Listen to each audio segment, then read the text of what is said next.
Estados Unidos brilló por su ausencia en la Cumbre Mundial del Clima en Brasil. Solo el gobernador de California, Gavin Newsom, y su equipo de trabajo representaron a ese país, destacando por sus acuerdos en energías limpias y los casos de éxito en California. Durante su segundo día de visita, el mandatario estatal lanzó fuertes críticas al gobierno de Donald Trump, cuestionando duramente sus políticas internas y también los recientes bombardeos en el Caribe. If you're interested, please raise your hand.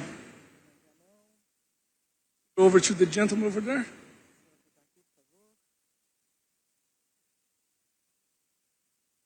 Oh, yes. Thank you. James Fahn from Internews' Earth Journalism Network and the Climate Change Media Partnership. I'm also from California, Governor Newsom, and our state, here we go, right here. There you go. Yeah.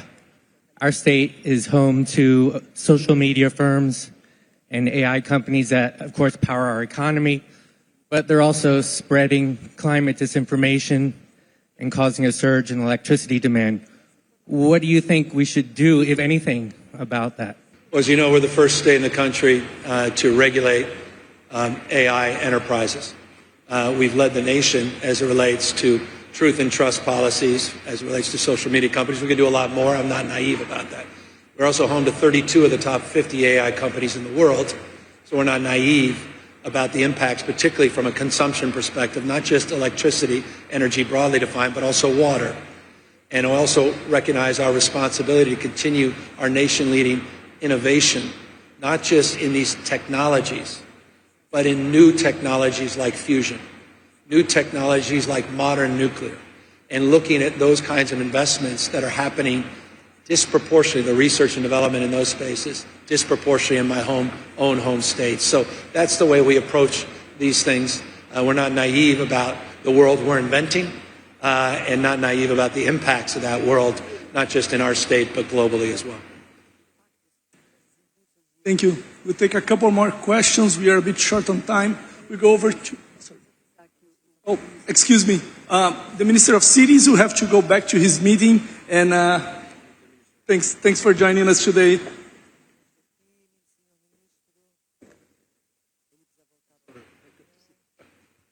Thank you. We go over there to the second row, please. The lady in white. Second row, third, fourth from the left. Governor Somini Sengupta from the New York Times. You have said a couple of times that you want to reframe climate action as an economic issue. How should Democrats in the United States be talking about climate change? Because when they tried to talk about climate change in the last presidential election, it was one of the issues, among others, that did not seem to resonate with voters. Well, that's why I said it's not about electric power, it's about economic power. I think we have to reframe it as a cost of living issue. And we've seen the estimates from the New York Times, among others, reported the estimates of Donald Trump's attack and assault on Joe Biden's policies as it relates to his low-carbon green growth initiatives will cost the average ratepayer 10% more in bills this calendar year. That's a kitchen table issue. That's a cost of living issue. It's about people. It's about places. It's about lifestyles. It's about traditions. I think we have to use different language. I said this before with respect to the global audience.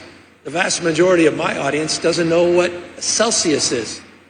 You talking 1.5 degrees Celsius. How many more degrees is that Fahrenheit? We talk about greenhouse gas emissions. Where are they? Do they float in the sky or where do they land?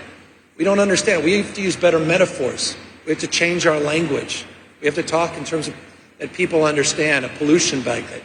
We have to talk in terms that I think can unite people and not look at this in the abstract. And so I think we have some work to do as a party, as a nation, and that progress we're trying to make and promote here at COP. Thank you. We'll go over to the gentleman in the front here. Governor Newsom, we see between these U.S. administrations a climate action whiplash. how can the United States move beyond that and to the point where the basic direction of travel on fundamental issues like moving away from fossil fuels becomes a non-partisan issue? Let me give you a proof point. In Trump's first administration, 4 years, he doubled solar production. We reduced coal use and greenhouse gases were reduced, despite his policies. The market is moving in this direction. States are moving in this direction. I happen to be co-chair of 4 different partnerships in the United States of America. I just left America All In Partnership, a bipartisan leadership group of subnational and local, particularly state and local leaders. I'm the co-chair of the U.S. Climate Alliance, 24 governors. We're part of initiatives, our clean car initiatives as it relates to zero-emission vehicles, of which roughly a third of our new car purchases were zero-emission vehicles. Our Pacific Coast Collaborative. States are partnering despite the headwinds in Washington, D.C.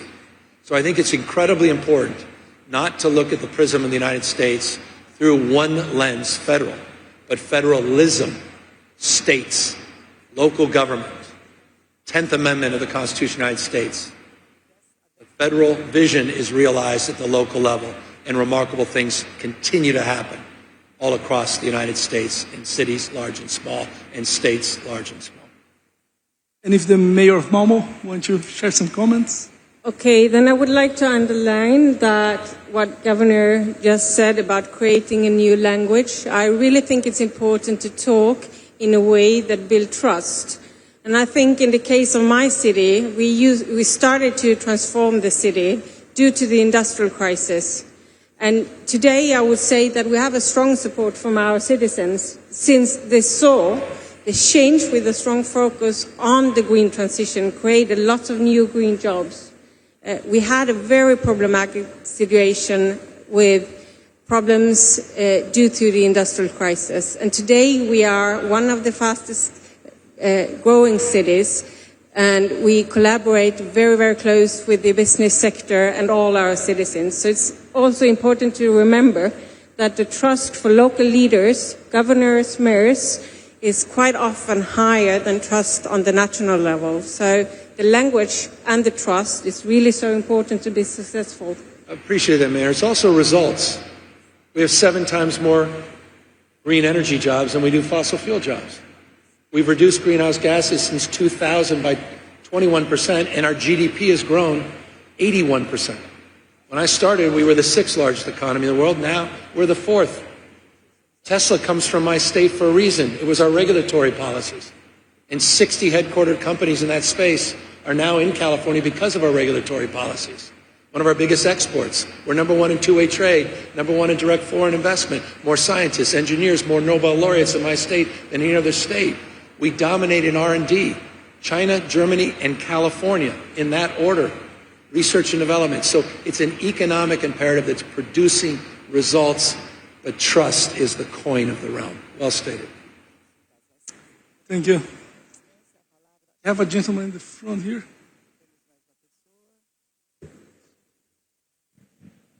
Over here, Governor. Willie Tam with True North from Canada.